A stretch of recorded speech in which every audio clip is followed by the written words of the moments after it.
युवा हैं आप, बहुत नवल बाबू भाई कहे हैं, सेना में कर्नल परेड कराए थे, नौजवानों आगे बढ़ो, सब आगे बढ़ा, एक नहीं बढ़ा। कर्नल पूछा तुम क्यों नहीं बढ़ा आगे, कहा आप ही ना कहे नौजवानों आगे बढ़ो, 9 को बढ़ गए, हम तो 10वां नंबर पर थे। तो आजकल के नौजवान की भी यही स्थिति देश में होती है। वैसे युवा का उल्टा अगर पढ़ लीजिए तो युवा का उल्टा होता है तो वायु, जो वायु की तरह गतिशील हो वही युवा है। इसलिए आप लोग अपने लिए ताली बना लीजिए। यह देश की होती है और तलवारों की धारों पर इतिहास हमारा पलता है, जिस ओर जवानी चलती है उस ओर जमाना चलता है। यह युवा पीढ़ी है, यह युवा पीढ़ी। और सच में माँ बाप भगवान होते हैं। तो फिर 5 वाक्य आप लोगों के लिए, मैं तो 3 बार यह रिपीट कहूँगा, 5 वाक्य पढ़ना है बच्चे सबको। क्या 5 वाक्य पढ़ना? उमेश बाबू जो ये हम जाते समय लिख देंगे, और 5 वाक्य ही स्कूल के लिए यह लिख देना कि जो अपने माँ का पाँव छूता है वह कभी बदनसीब नहीं होता है, जो पिता का पाँव छूता है वह कभी गरीब नहीं होता है, जो भाई का पाँव छूता है वह कभी गमगीन नहीं होता है, जो बहन का पाँव छूता है वह कभी चरित्रहीन नहीं होता है, और जो गुरु का पाँव छूता है वो जैसा कोई खुशनसीब नहीं होता है। यह 5 वाक्य टांग दीजिए, हम लिख देंगे आपके स्कूल में। यह नहीं तो यह बार बार हर दिन बच्चे को पढ़ाने की इसलिए ज़रूरत है कि कृष्णनंदन लक्ष्य कितना अच्छा। माँ बाप तो भगवान होते हैं। तो एक दिन गीता भवन में बैठे थे, डॉक्टर आनंद प्रकाश वर्मा हमारे प्रिय मित्र हैं, उनका एक ही बेटा है जयंत।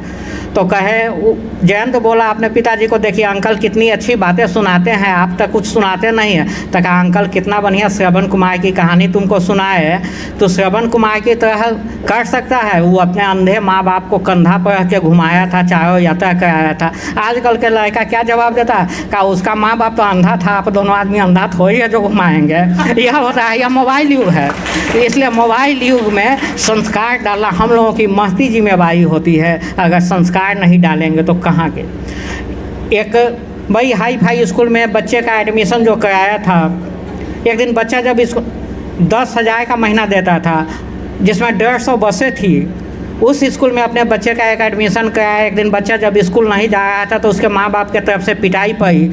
गुस्से में बच्चा स्कूल ड्रेस पहना, बैग उठाया, चल दिया। रास्ता में एक बुजुर्ग मिल गए, छोटा बच्चा से पूछते हैं बेटा पढ़ते हो? छोटा बच्चा कहता ना पढ़ते नहीं ना है, स्कूल ड्रेस पहन के तुम्हारे बाप के बारात में जा रहे हैं। क्या मायने है? अगर संस्कार ही नहीं मायने है तो वह स्कूल मायने नहीं है, कोई मायने नहीं है। इसलिए सबसे जरूरी है कि हम बच्चों में संस्कार डालें, नैतिकता डालें। अगर यह नहीं होगा तो कोई मायने नहीं है। मैं तमाम यूनिवर्सिटी में, अभी मिथिला यूनिवर्सिटी में हिंदी दिवस पर चीफ गेस्ट बन के गया था। 30 तारीख को डॉक्टर CB रमन यूनिवर्सिटी में गया था चीफ गेस्ट बन के।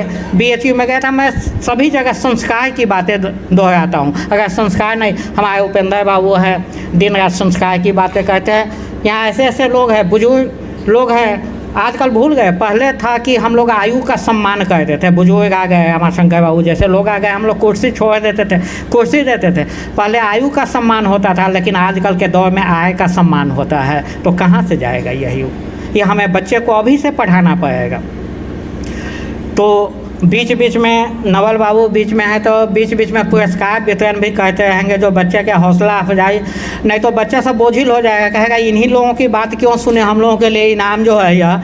असल में एक बच्चा हुआ कि बराती में धोखा से स्कॉर्पियो में बैठ गया, समझे कि नहीं। जब बराती से लौट के आए तो कहता है अब दूसरे बार से बराती जाना होगा तो हम पिकअप में बैठ के चले जाएंगे, लेकिन बुजुर्ग के साथ बैठ के नहीं जाएंगे। रास्ते भर ट्रांसलेशन पहाड़ा सुनाना पड़ा है। तो आजकल के बच्चे इसलिए बीच बीच में सम्मान भी आप कहते हैं।